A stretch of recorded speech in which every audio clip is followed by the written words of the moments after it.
one little thing I've got to take care of first. My little 6-year-old boy likes to send me around with his favorite Darth Vader to be with me. And why do we do anything but for each other, especially for our children? And I'm so fortunate to be able to be here today with two very good friends, very admired colleagues, to talk to you about something that's awesome, which is food, right? Food is an act of love. Food is an act of kindness. It is a generosity. It is how we share ourselves with the world. It is how we identify ourselves in our world and share that with others. And so I just want to say, first off, I love you so much. Thank you for being here to do something you love with people that I greatly admire. Kate, would you please introduce yourself quickly? Hi, everyone. I'm Kate Shearer. I am the Director of Sustainability for Sodexo's campus segment. If you don't know Sodexo, we are a global food service company. We believe in bringing quality of life to our customers every day in those little interactions, which food is a great way to connect with people. Hi, I'm Shelley Pingree. I represent the 1st Congressional District of Maine. We only have 2 in Maine. And I'm the ranking member on the Interior and Environment Appropriations Subcommittee. I also serve on the Agriculture Committee. I've been in Congress for 14 years, so I've worked on multiple farm bills. And my goal this year is to work on agriculture and climate change. In my other life, I live on a tiny island that takes 1 hour to get to by ferry off the coast of Maine. And I've been a certified organic farmer most of my life, and I'm in the hospitality business because it's Maine. Awesome. And as in Maine, everybody's got a hustle in so many ways, so many interesting people there. So we do have sort of a Maine focus here today, and I have the role of both moderator and panelist. So my name is Barton Seaver. I am neuronutrition faculty at Harvard, as well as a National Geographic explorer, recovering chef and restaurateur. And all of the things that I do are based on how do we create positive public health outcomes through food. And that's what we get to talk about here today. So Shelley, I want to talk about that farm bill first off. So the farm bill is, well, I think it's wrongly named because it's called the Farm Bill, but really it's a bill about what we want our society to look like. 10% of it is really about farming, 10% of it is about ecology and environmental protection, but 80% of it is really about nutrition. It's really the food stamp bill. So to me, it's a conversation about what do we want our society to look like, and I think really a conversation about what responsibility do we have to each other here in this richest nation in the world. And I'd like to ask you sort of about the bloody bare-knuckle brawl that is the Farm Bill, renegotiation every 5 years, where we are with that now. Exactly. So this is the 2023 Farm Bill. And as Barton says, we do this every 5 years. And we have a few knockdown, drag-out fights. Sometimes it takes us 2 years to reauthorize a bill. This year, with the divided Congress, it may possibly be the only bill that moves forward. But we'll see what happens. So as you heard, the majority of the Farm Bill goes to nutrition, and I'll set that aside for last. So we're going to have a lot of fights about nutrition. And in the wealthiest country in the world, we should not be arguing about whether or not you can feed your family for $5 per person per day, because none of us could possibly do that. The other part where we're going to have some knockdown, drag-out fights possibly is around the subject of agriculture and climate change. And I'll just briefly talk about 11% of our carbon emissions come from agriculture, carbon and methane. And I've written a bill called the Agriculture Resilience Act. That is my take on the things that we really need to focus on to deal with climate change in agriculture. And it's got a few sections, and I'll just describe them. One of them is research, because we have to research what we're going to into the future. A major section on soil health, and I won't get all geeky, but we all know that you can sequester carbon in the soil. And if everybody used great agricultural practices around the world, we wouldn't be having this conference and we wouldn't be talking about these things because we would be pulling the carbon out of the atmosphere through the roots of our plants. Farmland protection and viability, we cannot afford to lose any more farmland right now and turn it into development. Pasture-based livestock, because that is the best way to raise animals and make sure that we're recycling their manure and that we're keeping that carbon in the soil. On-farm renewable energy, to make sure all of our farmers are using renewable energy. And food waste. We waste 30% of the food in this nation. That should be going to the very people who need more to eat. Farm Bill. Wow. 101. Well, that is a professional right there. Wow. So I want to back up a little bit. Just a question for you, Kate. Because I think something that we often fail to do in sustainability conversations, even in public health, I think well, less so in public health conversations, is talk about what is the purpose of this, sort of backing up. What is it that we're trying to sustain, ultimately? And I'd ask you, a simple question, what's the purpose of food? Yeah, I mean, ultimately, It's about survival. It's about thriving. It's about fueling us to do what we need to do, whether it's learn, care for others, just subsist in our families and our lives. So it's that basic, right? It's about survival. Yeah. Well, it's about, I think, ultimately our ability to thrive. As well. And one of the things that I so admire about your work on campus particularly is this is such a hotbed of intellectual activity. Obviously, people are going there to expand their brains, expand their worldview. And you are there literally on the front lines serving that, enabling that, creating the ability for students to thrive. And you shared something with me just this morning when we were sitting around that 1 in 3 college students in this country are food insecure. So how do we, in the conversation of environmental sustainability and public health, even just public decency of feeding our neighbors, how does this all manifest itself sort of literally on the ground in the soil?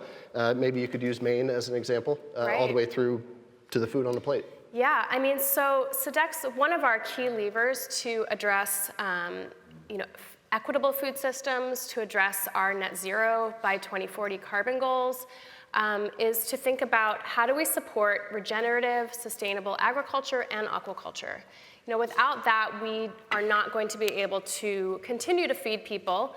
As you mentioned, on our college campuses, a lot of students are really struggling with food insecurity, more so than at the scale of our national landscape, which is really surprising when you think of the cost of education. People are there really learning how to feed themselves for the very first time. So we have this really important responsibility to come there and provide education and equitable access to food, but also to play a role in the community itself and to support those local growers right in our backyards. So we're really proud of the work we're doing in Maine to shift our food spend to Maine growers. We've spent $7 million over the last 8 years shifting products that we buy to serve our students to Maine growers. And $7 million in Maine is a big deal. We're talking about a very rural economy. Maine is sort of a microcosm of the macrocosm. We're the oldest state in the union per capita. We have one of the greatest wealth distribution differentials there. We just so goes Maine, so goes the union in so many ways.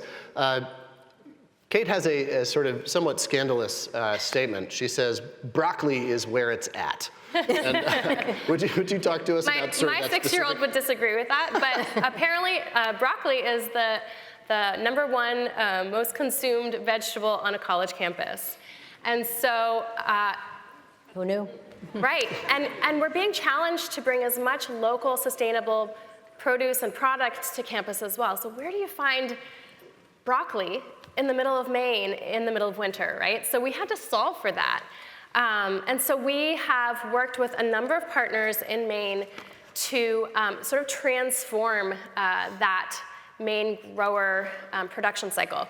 We work with an amazing partner that is buying broccoli from local Maine growers. They have worked with the blueberry industry to help shift their infrastructure so that we can flash freeze the broccoli the other parts of the season when the blueberries are not using that infrastructure.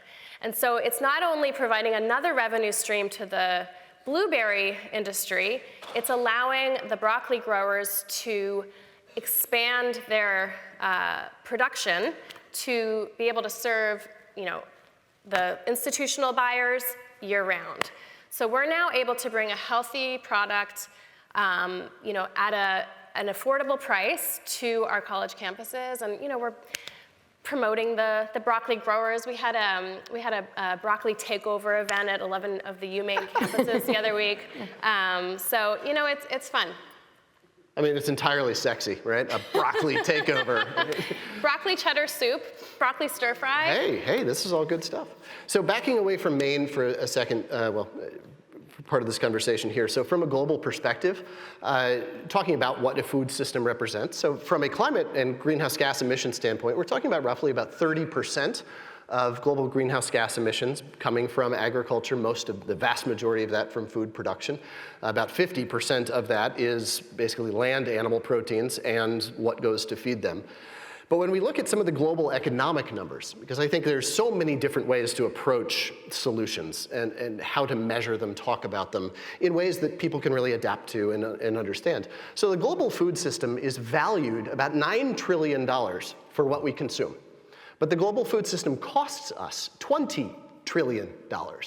$11 trillion in negative public health impacts, and about $7 trillion in environmental impacts.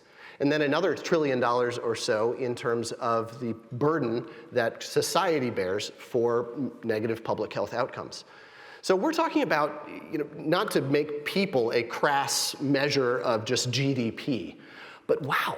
I mean, this is an incredible way to invest in people. Exactly. And when we invest in people through food, guess what? I mean, the solution for public health, positive public health outcomes, is the exact same solutions as we want to see for greenhouse gas mitigation in our food systems. And so there is this giant win, and there's this giant pot of, well, right now, loss that could be turned into something really magnificent. And when I say GDP and per capita production, again, that's sort of a crass way to say, but really what we're talking about is the ability for people to thrive. When we talk about the positive public health outcomes of diets rich in seafood, rich in grains, legumes, beans, greens, all the things we know we need to eat, quality of life increases, length of life increases.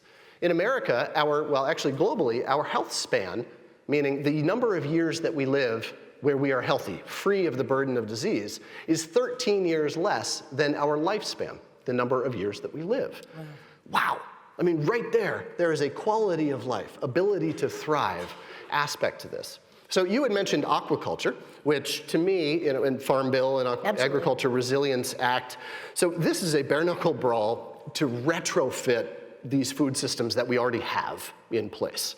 But with aquaculture, we have this opportunity to really very intentionally build a brand new food system. Aquaculture globally is about 60 years old as a commodity market, though we've been practicing it for thousands of years, mostly on indigenous knowledge that we can now lean on for answers to our current issues. But we are architects and witness to the creation of a brand new food system. How cool is that? Last time we got to do that was 10,000 years ago, right? And so we have this opportunity to very intentionally set the framework of what we want a food system to be, what its end result should be. And so what's your work around aquaculture through food service production and purchasing? Right. So animal proteins is one of the largest contributors to our carbon footprint as a company. And so we are really looking at how do we shift diets to consider lower carbon footprint protein sources, whether it's aquaculture sources or plant-based. We actually have a commitment around shifting our resident dining menus and campuses to 42% plant-based by 2025. And so we're looking at innovative ways and innovative industries that can help us come up with new ingredients, new recipes and platforms. Kelp is a really versatile, healthy ingredient that we are investing in Maine. There's a really positive collaboration with the Maine lobster industry where during their off-season, they are being provided kelp seed to produce that so that they have an additional income stream during their off-season. It's helping them diversify when sea level temperatures are really having a negative impact on that industry at large. And Sodexo is really interested in that product from a health standpoint, but also just innovation. I mean, Gen Z is so interested in more plant-based. It also, the great thing about kelp is it sequesters carbon in the ocean. So it's a great source of that. And there are people even working on carbon sequestration programs that are just about putting putting kelp all over the ocean, as well as growing it in aquaculture.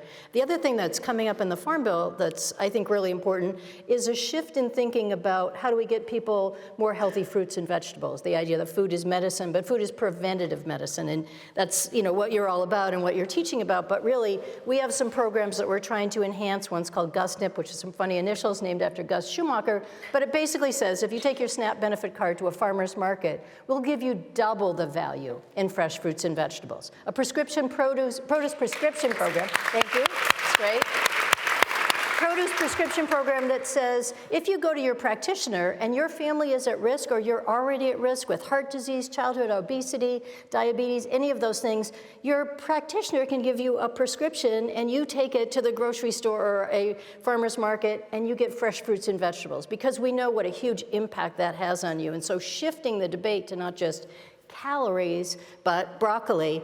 You got one of the best statistics of all about eating salmon and brain health, but it's really a good, it fits into the whole model about why are we spending money on the other end for healthcare needs when we could be making sure our kids get proper brain development and health. And what was that number again? It's amazing. Well, science coming out of University of Texas, Dr. Tom Brenna and the Seafood Nutrition Partnership, if mothers in utero as well as breastfeeding are eating a copious amount of seafood rich in omega-3 fatty acids, on average, you're getting 7.7 increased IQ points in your children. When you start talking about the later in life benefits, 17% overall reduction in health-related mortality incidences when we switch out red meat for 2 seafood meals per week. This is a moral issue when it comes down to it for me, that we get more seafood into more people's diets. And luckily, that's where I really think with aquaculture, we have this incredible opportunity to very intentionally build a food system that is purposed with positive public health outcomes. And specifically in America, we have this wonderful capacity. We are sort of what California's Central Valley's equivalent, in the water in terms of the exponential opportunity we have to create incredible quality food, quality blue jobs, move into a new blue economy. Hope really is in the water. And this is globally, especially because aquaculture in particular employs a significant amount of women in the workforce. And so it creates this economic and public health powerhouse in communities all over the globe. And it really comes down to the fact that it needs social license. We don't understand what aquaculture is necessarily. If I describe to you a farm, you're there all of a sudden, instantly, right? You get it. The undulating hills bathed in autumn splendor setting sun with perfectly patterned rows of corn, that white house, paint chipping, red barn, color fading, like, hot damn, John Cougar Mellencamp in the background. We get this, right? But if I ask you to describe a fishery or a farm, most people just can't get there. We look wistfully out at the wine dark sea and think it happens elsewhere, beyond the horizon of our attentions. But really, it is a reflection of us. It is a food system. It is our virtues and values that we want to see on the plate. And so with that, I would ask, sort of in the opportunity to articulate a national food purpose statement, do you think we could ever do that? We have life, liberty, and the pursuit of happiness enshrined in our national founding document. All of that is based on food.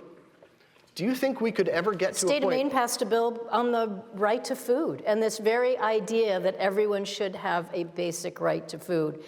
It seems so fundamental. It seems bizarre to be the wealthiest country in the nation. And the one hitch, I'll tell you, that gets in our way during the Farm Bill and during with a lot of other policy that I work on is more money is spent in the food and agriculture and food processing industry to lobby Congress than the defense industry. That's when we forget about the real purpose of food. When Barton asked us in the beginning, the purpose of food is to keep you healthy and to keep you going every day and develop your brain. But we've turned food into all these other things. And a lot of people in the food industry don't want to lose their hold on ultra-processed snacks and all the other things and the nutrition in school lunch. And we're going to have massive kinds of fights about this. But let's get right down to it. You cannot feed your family on $5 per person per day. It just doesn't work to have healthy fruits and vegetables at that price. And with that, we're out of time here, so I just wanted to point out that Kate's company, Sodexo, is providing a wonderful vegan meal, putting all that we have talked about here on stage literally into your hands so that you may thrive. I love you all so much. Thanks for being here.